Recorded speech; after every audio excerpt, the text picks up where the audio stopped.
सिलीगुड़ी से 30 किलोमीटर दूर है डॉ हिल। वैसे तो ये एक बहुत खूबसूरत हिल स्टेशन है, पर रात होते ही यहाँ का वर्तमान बिल्कुल बदल जाता है। ये उन दिनों की बात है जब आर्यन, जो एक इंजीनियर था, उसकी पोस्टिंग डॉ में हुई थी। वो अपना सामान लेकर सिलगुर स्टेशन पहुंचा। वहाँ एक क्लर्क उसका इंतजार कर रहा था। Aryan sir, Aryan sir. अरे आया आया। हेलो सर, कैसा था आपका सफर? वैसे सफर तो बहुत अच्छा था, पर लंबा था। सर बहुत देर हो गई आपकी ट्रेन आने में, 4 घंटे लेट है ट्रेन। हाँ, अब है तो क्या कर सकते हैं। छगन, जो वहाँ का लोकल था, वो ढलते हुए सूरज को देखकर परेशान था और आर्यन बेचारा उसकी परेशानी समझ नहीं पा रहा था। क्या हुआ, कोई प्रॉब्लम? नहीं सर, चलिए चलते हैं। डॉ हिल जैसे जैसे नजदीक आ रहा था, छगन की धड़कनें और तेज हो रही थीं। क्या हुआ, तुम्हें ब्लड प्रेशर वगैरह है क्या? नहीं सर, कुछ नहीं, मैं बिल्कुल ठीक हूँ। कुछ दूर गाड़ी चलने के बाद उसकी गाड़ी के आगे एक पहाड़ी लड़की आ गई। अरे छगन, गाड़ी रोको, मारोगे क्या? पर छगन ना रुका। उन दोनों को ऐसा लगा उन दोनों ने उस लड़की को उड़ा दिया। छगन डर गया और वो गाड़ी चलाता रहा, पर फिर आर्यन ने जबरदस्ती की और गाड़ी रोक दी। आर्यन गाड़ी से उतरा और पीछे दौड़ा। सर मत जाओ, सर सर प्लीज मत जाओ। आर्यन ने उसकी नहीं सुनी और वो पीछे दौड़ के गया। वहाँ आर्यन ने देखा तो वो पहाड़ी लड़की बिल्कुल ठीक ठाक खड़ी थी। तुम्हें कुछ हुआ तो नहीं? नहीं, मैं ठीक हूँ। ऐसे रात के अंधेरे में सड़क के बीच में मत चला करो, खामखा तुम्हें कुछ हो जाता। चलो मैं चलता हूँ। अरे रुको, मेरी बात तो सुनो, अपना नाम तो बताओ। आर्यन नाम है मेरा, बाय। आर्यन कमला को बाय करके कार में बैठ गया। अभी उस लड़की का एक्सीडेंट हो जाता। हाँ, तुम गाड़ी रोक नहीं सकते थे क्या? सर वो लड़की नहीं, चुड़ैल है। भूतों का एक्सीडेंट थोड़ी होती है। अरे क्या कुछ भी बकवास कर रहे हो? हाँ, मैंने खुद देखा, वो लड़की है, लड़की। सर आपने उसका एक्सीडेंट होते हुए भी देखा ना? हाँ, तो उस लड़की को एक खरोच तक क्यों नहीं आई? शायद वो समय पर बगल में हट गई होगी। सर आप शहर वाले हो, इसलिए चुड़ैलों में विश्वास नहीं करते। हम यहीं के हैं, यहाँ क्या क्या होता है हम ही जानते हैं। आप बस रात के समय सावधान रहना। सुनो, मैं अपना देख लूंगा, तुम बस ढंग से गाड़ी चलाओ। छगन ने आर्यन को डाक घर में छोड़ दिया। आर्यन के रहने का इंतजाम यहीं किया गया था। कुछ देर बाद आर्यन फ्रेश होकर म्यूजिक सुन रहा था कि तभी पायल की आवाज सुनाई दी। कौन है, कौन है वहाँ? आर्यन ने उठकर यहाँ वहाँ देखा तो उसे कोई नहीं दिखा। वो फिर से म्यूजिक सुनने लगा। उसे कई बार पायल की आवाज सुनाई दी। उसे समझ नहीं आ रहा था कि आवाज कहाँ से आ रही है। थका हारा होने के कारण उसे नींद आ गई और वो सो गया। अगली सुबह वो उठकर काम पे चला गया। जब वो वापस डाक बंगले पहुंचा तो उसे खिड़की से वही लड़की दिखाई दी। आर्यन उससे मिलने बाहर गया। तुम्हें कैसे पता कि मैं यहाँ ठहरा हूँ? मुझे सब पता है, मेरा मतलब है हमारे यहाँ बस ये एक डाक बंगला ही तो है ठहरने के लिए। स्मार्ट, बहुत समझदार हो तुम। आर्यन और कमला हंसते हुए बातें करने लगे। ये सिलसिला कई दिनों तक चलता रहा। रोज सूरज ढलने के बाद कमला डाक बंगले आती और आर्यन के साथ समय बिताया करती थी। धीरे धीरे आर्यन को कमला भा गई। आर्यन कमला का दीवाना हो गया। क्या हुआ, आज तुम्हें इतनी देर क्यों हो गई? घर में मेहमान आए थे। एक दिन डाकघर के केयरटेकर ने खिड़की से देखा कि आर्यन अकेले में बड़बड़ा रहा है। अरे ये सर किससे बात कर रहे हैं? केयरटेकर आर्यन से पूछने बाहर आया तो आर्यन ने देखा कि केयरटेकर को देखकर कमला भाग गई। कमला, अरे रुको रुको। क्या भाई, मेरी कमला को भगा दिए? कौन सी कमला सर? यहाँ तो कोई नहीं था। अरे अभी तो यही थी, तुम्हें देखकर भाग गई। नहीं सर, आपको कोई गलतफहमी हुई है, यहाँ कोई नहीं था। गलतफहमी मुझे नहीं, तुम्हें हुई है। जाओ अपनी आंखों का चेकअप करवाओ। अगली शाम केयरटेकर ने छगन को बुलाया और उसे भी दिखाया कि आर्यन अकेले में बड़बड़ा रहा है। मुझे लगता ही था कि ऐसा कुछ होगा। पर क्यों? जिस दिन हम आ रहे थे तो डॉ हिल के पास वो चुड़ैल हमारी गाड़ी के सामने थी। सर को लगा कि हमने उस चुड़ैल का एक्सीडेंट कर दिया। इसीलिए सर गाड़ी से उतरकर उसे देखने गए थे। ये सब तभी से शुरू हुआ होगा। तो अब हम क्या करें?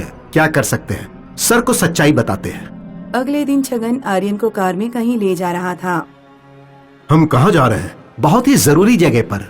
बताओ तो, पर कहाँ? चलिए सर, सब पता चल जाएगा। वो कार एक बड़े से बंगलो के बाहर रुकी। छगन आर्यन को अंदर ले गया। वहाँ जाते ही सामने उसी लड़की की तस्वीर थी। अरे, ये तो कमला है। नहीं सर, ये दुर्गा है, दुर्गा। नहीं, ये कमला है। नहीं सर, ये दुर्गा है, इस घर की मालकिन, और इसे मरे हुए 30 साल हो गए हैं। क्या बकवास कर रहे हो? कल रात को मुझसे मिली थी और इस लड़की की उम्र भी 30 साल की नहीं है, और तुम बोल रहे हो कि ये 30 साल पहले मरी थी। आपको मेरी बातों पर यकीन नहीं है ना? हाँ, चलिए मेरे साथ। छगन आर्यन को गांव के मंदिर लेकर गया। अब तुम मुझे यहाँ क्यों लाए? समझ जाइएगा सर, समझ जाइएगा। आपकी कमला रोज रात को आपसे मिलने आती थी ना? हाँ, पर वो तो डाक बंगला में आएगी। वो यहाँ भी आएगी। दोनों सूरज ढलने का इंतजार करने लगे। सूरज ढलते ही कमला प्रकट हो गई। आप उसे अंदर बुलाओ। क्या बेवकूफों वाली बात कर रहे हो? नहीं सर, आप मेरी बात सुनो। उसको अंदर बुलाओ। वो मंदिर के अंदर हरगिज नहीं आएगी, क्योंकि वो एक चुड़ैल है। कमला, कमला अंदर आओ और इस बेवकूफ की बातों को गलत साबित करो। कमला सोचती रही, और जब आर्यन के कई बार बोलने पर उसने मंदिर में कदम रखने की कोशिश की, तो कमला को देवी की शक्तियों से झटका लगा और वो अपने असली रूप में आ गई। वो बहुत ही बदसूरत चुड़ैल थी। देखिए सर, ये है इसका असली रूप। ये एक चुड़ैल है, और अब इसका अगला शिकार आप हो। आर्यन हक्का बक्का रह गया। उसके पसीने छूट गए, और बस फिर पीछे से एक पंडित आया और उसने मंत्रों का जाप करना शुरू कर दिया। पंडित ने मंत्रों से चुड़ैल को अपने वश में कर लिया। अच्छा हुआ तुम समय रहते इसे यहाँ ले आए। आज तुम्हारी वजह से इस लड़के की जान बच गई छगन।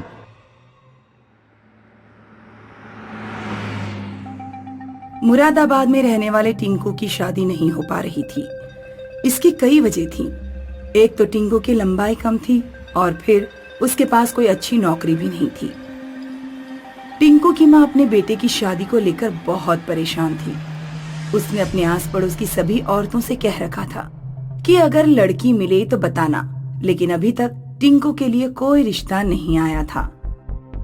टिंकू की माँ एक दिन औरतों के बीच ऑनलाइन मैट्रिमोनी साइट्स के बारे में सुनाई, और टिंकू से बोली, टिंकू बेटा, मैंने सुना है कि आजकल ऑनलाइन भी रिश्ते हो जाते हैं। तू अपने लिए ऑनलाइन लड़की क्यों नहीं ढूंढ लेता? अपनी माँ के कहने पर टिंकू ने 3-4 मैट्रिमोनी साइट्स पर अपनी आईडी बना ली और कई लड़कियों को मैसेज भी किया, लेकिन टिंकू के पास किसी लड़की का रिप्लाई नहीं आया। टिंकू ने सोचा कि ऑनलाइन भी उसकी किस्मत साथ नहीं देने वाली, लेकिन एक दिन टिंकू खुशी से झूम उठा जब सोनी नाम की एक लड़की का उसके पास मैसेज आया। माँ, आज एक लड़की का मैसेज आया है। उसने लिखा है कि उसे मेरी प्रोफाइल पसंद है। उसने मेरा व्हाट्सएप नंबर भी मांगा है। तो बेटा, देर किस बात की है? गणेश जी की फोटो के साथ जल्दी से अपना नंबर दे दो। टिंकू ने सोनी नाम की लड़की से व्हाट्सएप पर लंबी बात की। काफी दिनों की बातचीत के बाद भी सोनी ने ना तो प्रोफाइल पिक्चर पर अपनी फोटो लगाई और ना ही अपनी कोई फोटो रिंकू को सेंड की। मम्मी, ये लड़की रामपुर की है। ये बातें तो खूब करती है, लेकिन अपनी शक्ल नहीं दिखा रही है। दिखाएगी बेटा, कुछ लड़कियां शर्मीली होती हैं, थोड़ा धैर्य रखो। एक दिन सोनी का मैसेज आया कि वो टिंकू से मिलना चाहती है। सोनी ने मिलने की जगह का एड्रेस भी सेंड किया और मिलने के लिए रात का समय मांगा। माँ, ये कैसी लड़की है? ये मुझे रात में मिलने के लिए बुला रही है। बेटा, हो सकता है दिन में कहीं काम करती हो, रात में बुला रही है। सिर्फ इसलिए पीछे हटने की जरूरत नहीं है। तुम उससे मिलने जरूर जाओ। जिस दिन टिंकू सोनी से मिलने जा रहा था, टिंकू की माँ ने उसे दही शक्कर खिलाया और अपना आशीर्वाद दिया। बेटा, बात पक्की करके आना।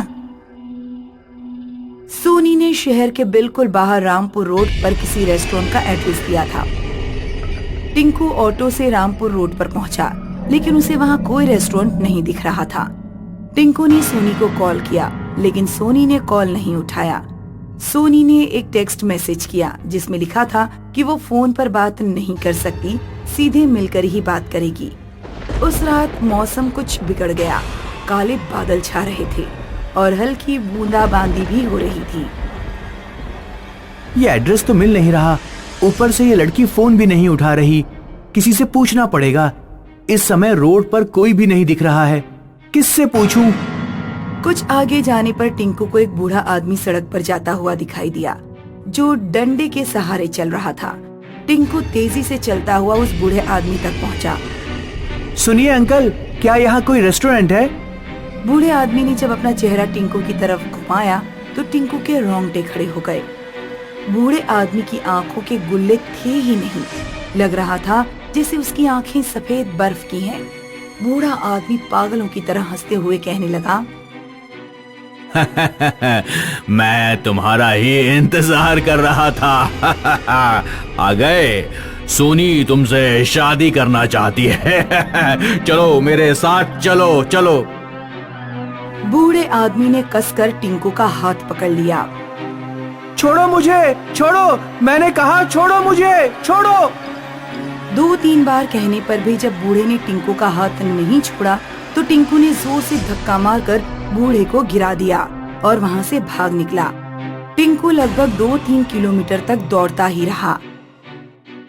वो तब रुका जब किसी लड़की ने उसे पीछे से आवाज दी, सुनो, कहाँ भागे जा रहे हो? टिंकू ने पीछे मुड़कर देखा तो कुछ दूरी पर बिल्कुल बीच रोड पर एक सुंदर लड़की खड़ी थी जो उसे आवाज दे रही थी, यहाँ आओ मेरी तरफ, मैं तुमसे मिलना चाहती हूँ। टिंकू ने देखा कि रोड पर तेज स्पीड में एक ट्रक आ रहा है। लड़की रोड के बीचों बीच खड़ी थी और बिल्कुल भी वहाँ से हट नहीं रही थी। टिंकू चिल्लाया, मैं तुमसे मिलना चाहती हूँ, यहाँ आओ। इससे पहले कि टिंकू लड़की तक पहुँच पाता, टिंकू की आंखों के सामने ट्रक लड़की को कुचलकर चला गया। खून के छींटे टिंकू के चेहरे तक आए। ये मेरे साथ क्या हो रहा है? वो बूढ़ा आदमी कैसे जानता था कि मैं सोनी नाम की लड़की से मिलने आ रहा हूँ? उसी समय टिंकू की मम्मी का फोन आया। हेलो मम्मी, यहाँ पर कुछ अजीब चीजें हो रही हैं। मैं घर वापस आ रहा हूँ मम्मी। बेटा, लड़की से मिले या नहीं? नहीं मम्मी, मैं नहीं मिला और ना ही मिलना चाहता हूँ। टिंकू को रोड पर एक ऑटो आता हुआ दिखाई दिया। टिंकू ने ऑटो वाले को रोका और ऑटो में बैठ गया। भैया, मुरादाबाद बस अड्डे ले चलो, जल्दी। टिंकू ऑटो में अपनी मम्मी से बात कर रहा था। तभी उसने देखा कि ऑटो वाले का सिर एक चुड़ैल के सिर में बदल गया। चुड़ैल का सिर 180 डिग्री पर टिंकू की तरफ घूम गया और टिंकू चलते हुए ऑटो से कूद पड़ा। जब टिंकू की आंख खुली तो उसने खुद को हॉस्पिटल में पाया। क्या हुआ था माँ? मैं यहाँ कैसे पहुँचा? घबराओ नहीं बेटा, तुम ऑनलाइन रिश्ते भेजने वाली एक चुड़ैल के चक्कर में फंस गए थे। एक बस वाले ने तुम्हें यहाँ हॉस्पिटल पहुँचाया। उसी ने बताया कि कुछ साल पहले रामपुर में सोनी नाम की एक गरीब लड़की रहती थी जिसकी शादी नहीं हो पा रही थी। सोनी ने अपने लिए मैट्रिमोनी साइट से ऑनलाइन रिश्ता ढूंढना शुरू किया।